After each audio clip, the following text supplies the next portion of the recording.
one of the reasons domestic abuse doesn't come to an end is because for a victim to stand up for themselves, they are being impolite.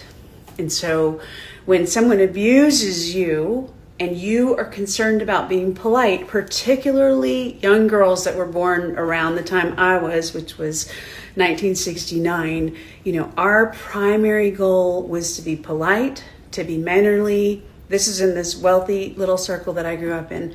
And we needed to honor the adults in our lives as more significant individuals. That we were just children. We were to be seen and not heard. And when you're raised in that kind of a culture, and then some,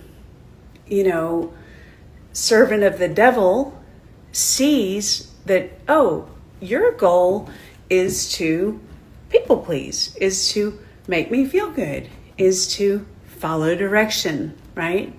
Hey, you look like someone I could trick.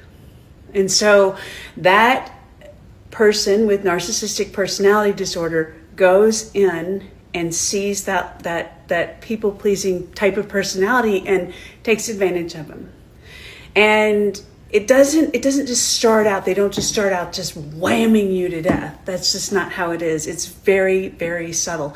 It starts out with something called love bombing.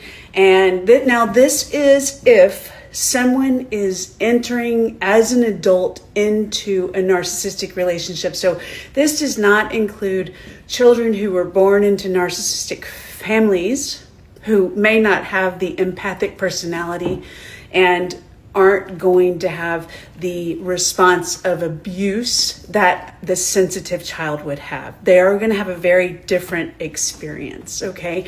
So you don't know that there's an alternative to this world that you're in. First of all, everyone you know's in it.